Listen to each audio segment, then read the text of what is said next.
Hello everyone, hope कि मेरा जो भी आईपीओ एनालिसिस का वीडियो आता है वो आपको कहीं ना कहीं से बेनिफिट जरूर देता होगा। Last time electronic smart India limited IPO का रिव्यू लेकर के आया था, वहाँ पे लोगों को बम्पर लिस्टिंग गेन मिला। एक शिकायत जरूर रहती है कि सर एलोकेशन नहीं मिलता है। सो एलोकेशन की प्रोबेबिलिटी बढ़ाने के लिए एक सजेशन है कि आप अपने हर फैमिली मेम्बर के नाम पे आईपीओ में अप्लाई कर सकते हैं, तो प्रोबेबिलिटी बढ़ जाएगी। अगर हर फैमिली मेम्बर के नाम पे अभी भी डीमैट ट्रेडिंग अकाउंट नहीं है तो लिंक मैंने डिस्क्रिप्शन में दे रखा है, आप घर बैठे ऑनलाइन अकाउंट ओपन कर सकते हैं। आज फिर से एक नए आईपीओ का रिव्यू लेकर के आया हूँ। कंपनी का नाम है DCX सिस्टम्स लिमिटेड। सो आज के वीडियो में हम समझेंगे कि ये DCX सिस्टम्स लिमिटेड क्या करती है, इस आईपीओ का स्ट्रेंथ क्या है, कंपनी का स्ट्रेंथ क्या है, कंपनी के फाइनेंशियल्स हमें क्या बता रहे हैं, ग्रे मार्केट प्रीमियम हमें क्या बता रहे हैं, हमें लिस्टिंग गेन के लिए अप्लाई करना चाहिए या लॉन्ग टर्म के लिए अप्लाई करना चाहिए। इन सारे सवालों का जवाब आज के वीडियो में हम ढूंढेंगे। सो वीडियो को लास्ट तक जरूर देखिएगा, और लास्ट तक देखना इसलिए ज़्यादा इंपॉर्टेंट है बिकॉज नॉर्मली मैं कहता हूँ कि आप चित्तौड़गढ़ के साइट पर जाइए, आपको सारे इन्फॉर्मेशन मिल जाएंगे, बट दिस टाइम सारे इन्फॉर्मेशन चित्तौड़गढ़ के साइट पे मुझे नहीं मिले, तो मुझे कुछ सर्च करके लेकर के आना पड़ा है, जो कि इस वीडियो में आपको मिल जाएगा और आपके जजमेंट को, आपके एनालिसिस को और भी स्ट्रांग बनाएगा। तो चलिए स्टार्ट करते हैं आज का वीडियो। जो भी चैनल पर नए हैं चैनल को सब्सक्राइब जरूर कर लें, बेल आइकन को हिट करना मत भूलिएगा, इससे मेरा जो भी नया वीडियो आता है आप तक ईजी वे में पहुँच जाता है। ये जो कंपनी है इसने अपना बिजनेस स्टार्ट किया था 2011 में, और ये आज के डेट में इंडिया की एक लीडिंग प्लेयर है in terms of manufacturing of electronic सब सिस्टम्स एंड केबल हार्नेसेस। सो ये एक तरह से अगर आप देखेंगे तो ये स्ट्रेंथ में भी आप नोट कर लीजिएगा, ये जो कंपनी है एज DCX सिस्टम्स, ये इंडियन ऑफसेट पार्टनर में प्रिफर्ड इंडियन ऑफसेट पार्टनर है। इंडियन ऑफसेट पार्टनर कहने का मतलब जो बाहर की कंपनी है, मैन्युफैक्चरिंग हब है, मैन्युफैक्चरिंग कंपनीज है, उनको जो बाहर में कुछ चीज़ें आउटसोर्स करनी होती है अगर इंडियन कंपनीज के हिसाब से, तो ये प्रिफर्ड प्लेयर है। तो ये एक स्ट्रेंथ है, आप इसको नोट कर लीजिएगा। इसके बाद मैं अगर बात करूं कंपनी के बाकी डिटेल्स के बारे में, अगर आप देखेंगे तो यहाँ पे इनके जो कस्टमर बेस हैं वो इज़राइल से सबसे ज़्यादा हैं। उसके बाद अगर आप देखेंगे तो नॉर्थ अमेरिका है, फिर आप चेक करेंगे तो यहाँ पे कोरिया है, इंडिया है, बहुत सारे ऐसे ऐसे कंट्रीज़ हैं। स्ट्रेंथ का मैं एक और बात कर लूँ जो कि आपको यहाँ पे शायद चित्तौड़गढ़ पे नहीं मिलेगा। इस कंपनी का जो 56% रेवेन्यू है वो एक्सपोर्ट से आता है, और उसमें से भी उस एक्सपोर्ट का 95% approx not 99% revenue is coming from Israel. और ये मैक्सिमम उन कंपनीज़ को अपने प्रोडक्ट सेल कर रही है, सोर्स कर रही है, जो कि डिफेंस से रिलेटेड है।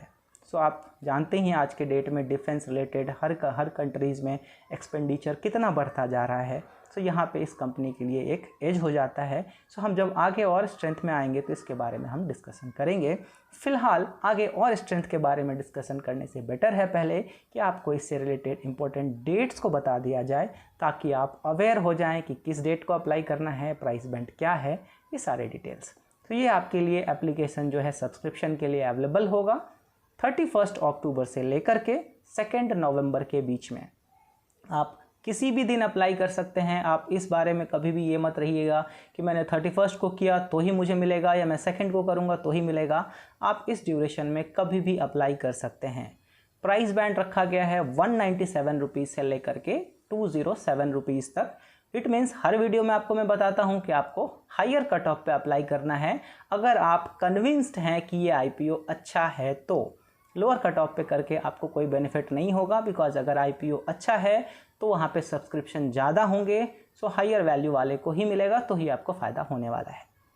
अगर मैं यहाँ पे आईपीओ साइज़ की बात करूँ तो 500 करोड़ का आईपीओ है। ये भी पॉइंट आप नोट कर लीजिएगा, एक छोटा आईपीओ है 500 करोड़। सो यहाँ पे हो सकता है कि एनालिसिस करते करते ये समझ में आए कि सब्सक्रिप्शन ज़्यादा हो सकते हैं, इनफैक्ट मान के चल सकते हैं आप।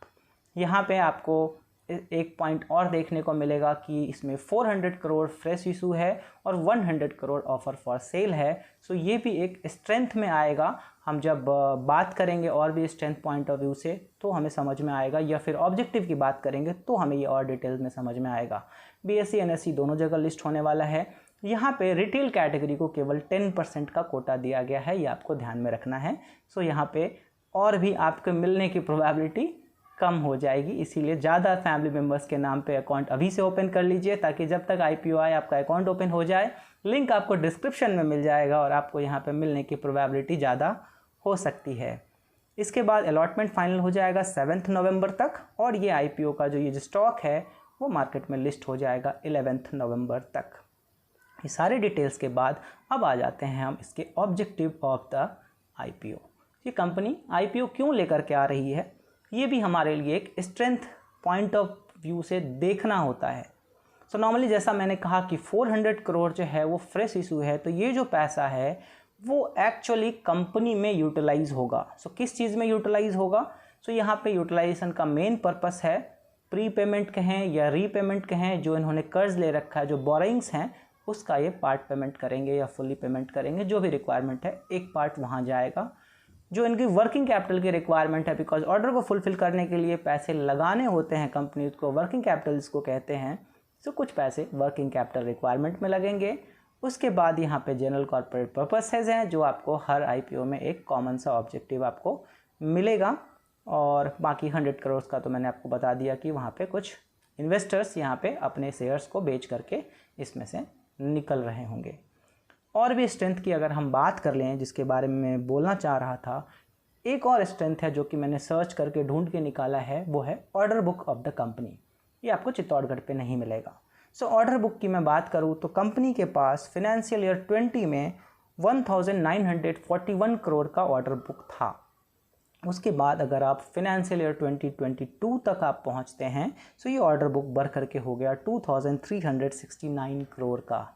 और अच्छी बात ये है कि अगर आप first quarter that is June 2022 में इनका ऑर्डर बुक इस फाइनेंशियल ईयर के लिए अगर आप चेक करेंगे so that is almost 2563 crore. So अच्छा खासा ऑर्डर बुक लाइंड अप है। सो ये एक अच्छी बात है, एक स्ट्रेंथ ऑफ द कंपनी में आप इस पॉइंट को भी इंडिकेट करके नोट करके आप चल सकते हैं। सो जितनी भी बात मैं स्ट्रेंथ बोल रहा हूँ ना, इस पॉइंट्स को दिमाग में आप रखिएगा ताकि आपको जो जजमेंट बनाना है, जो आपको डिसीजन लेना है वो इजी होगा।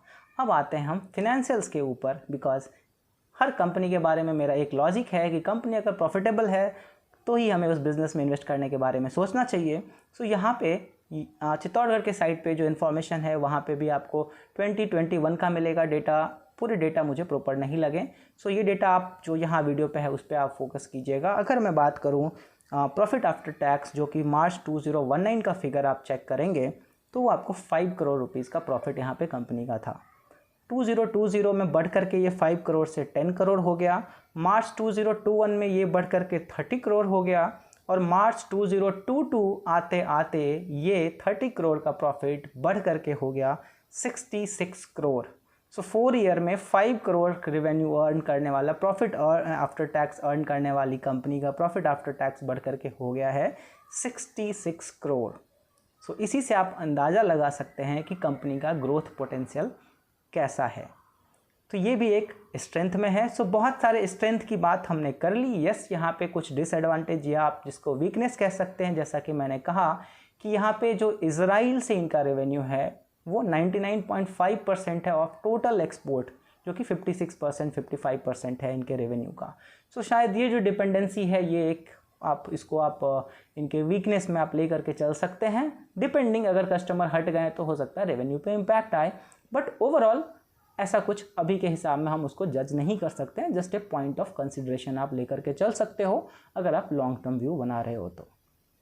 अब आते हैं मुद्दे की बात पे कि आईपीओ में अप्लाई करना चाहिए, नहीं करना चाहिए, करना चाहिए तो लिस्टिंग गेन के लिए करना चाहिए या लॉन्ग टर्म के लिए करना चाहिए।